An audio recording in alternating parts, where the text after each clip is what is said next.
So we were calculating the thermal speed of a copper atom and comparing it to the drift speed of the electron. So how did we do that? We take the kinetic energy of copper atom and made it equal to the thermal energy 3 by 2 kBT. So 2 and 2 will cancel out and we got V is equal to 3 kBT by M. So they are saying thus this is typically of order of kBT by M. How? Because here we have considered this is 3 dimension, even in 1 dimension it is kBT by M, because in 1 dimension you know this thermal energy associated with every dimension is 1 by 2 kBT. So 1 by 2 and 1 by 2 cancel out, that is remaining only kBT by M. So let us calculate what we get. So how can we calculate this? V is equal to root 3 kBT by M. So now 3, what is the value of kBT? kBT is 1.38, value of this Boltzmann constant into 10 to power minus 23. T is room temperature in Kelvin, which is 300. Let me extend this thing. So this is the numerator. Now mass. What is the mass of one single or one copper atom? So we have given the mass in atomic mass unit 63.5 U, but we have to convert U into kilogram. So 1 U is equal to 1.67 into 10 to power minus 27 kilogram. So this is 1 U. This is mass of 1 U. So let us put this here, 1.67 into 10 to power minus 27. Now this is in kilogram. After putting all these value, when you solve this, so you will get the answer. You will get the answer, and answer is about 330 meter per second. They have given us 2 into 10 to power 2 meter per second. Why there is a difference? Because we have taken this 3 as well. So under root 3 is multiplied with this. If you don't take that under root 3, it is about 2 into 10 to power 2 meter per second. So that means for one dimensional it is about 200 meter. For 3D it is about 300 meter per second. Again, this 330 meter per second or 200, let us say we take this lower value for 1D, which is 200 meter per second. This figure indicates the random vibrational speeds of copper atom in a conductor. So this 200 meter per second, what is this? This is the random vibrational speed of copper atom. Remember, this is for atom. Now the drift speed of electron is much smaller. So what was the drift speed? About 1.1 millimeter per second. This is 2 into 10 to power 2 meter per second. So since this is in millimeter, so let us convert it into meter, minus 3. Now it is in meter per second. If you calculate, this is again, there is a power of 10 to power minus 5. So this is the drift speed is very less. This is about 10 to power minus 5 times less the thermal speed of ordinary copper atom. So again, the drift speeds are very less in comparison to the thermal speed of the copper atom in the material. So thermal speeds are much greater than the drift speeds. Now third part is that we have to compare it with the electric field, speed of electric field. So what was the electric field when here it is positive charge, here it is negative charge? So what is the speed of electric field?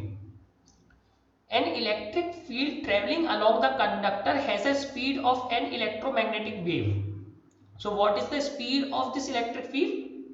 same as the speed of an electromagnetic wave. For an electromagnetic wave, speed is c, that means velocity of light 3 into 10 to power 8 meter per second always. So this is quite high. So for electric field, the speed is speed of light. The drift speed is in comparison is very small by a factor of 10 to power 11, because drift speed is 1.1 into 10 to power minus 3 meter per second, and speed of light is, let us leave this numerical part, let us concern only about the this power part. Still the drift speed is quite less. The drift speed is very less in comparison of the speed of the electric field, or even with the speed of copper atom in thermal vibrations. Now let us see this example 3.2. In example 3.1, so this is more elaborative question rather than numerical. This is more elaborated. It will focus on concepts more. In example 3.1, the electron drift speed is estimated to be only a few millimeter per second. So we estimated it to be 1.1 millimeter per second for currents in range of few amperes. So current was quite high. Current was 1.5 ampere. So current is quite high, 1.5 ampere. How then is current established almost instant in a circuit is closed? So what they are trying to say, if this drift velocity is so low, 1.1 millimeter per second, then how the current is established almost the instant a circuit is closed? So as soon as we connect these two wires or the circuit is connected, so current is almost instant. Why it is so? Second question, the electron drift arises due to force experienced by electrons in the electric field inside the conductor, but force should cause acceleration. Then why then no electrons acquire a steady average drift speed? So this is another question, that the electron drift arises due to force experienced by the electron in the electric field inside the conductors. So that we know that this external electric field gives a force or applies a force on the electron, but the force should cause acceleration. There must be an acceleration. Then why then do the electrons acquire an average drift speed? So we have seen this, there was an average drift speed in which this time was tau.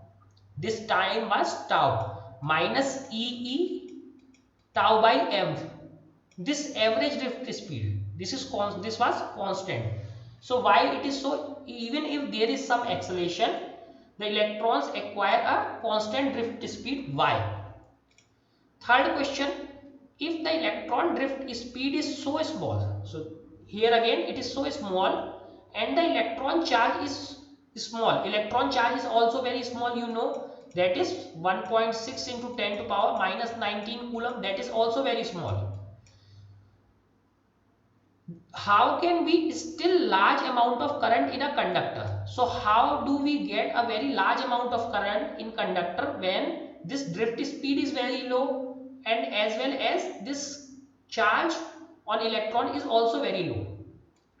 When electrons drift in a metal from lower to higher potential, as you know that electrons are negative, so it will always move from lower potential to higher potential. Does it mean that all free electrons of the metal are moving in the same direction? So again they are asking, is drift there still there, or all of them are moving towards the positive terminal? Are the path of electrons straight lines between successive collisions? So this was the case. We have seen that the path of electrons was straight lines between successive collision. Between the collisions, it was straight lines with the positive ions of metal. So they collide with the positive ions. So is the path a straight line or not? We have two cases. In absence of electric field, and in presence of electric field. So what is the path between the collision, straight lines or something else when there is an electric field, when there is no electric field?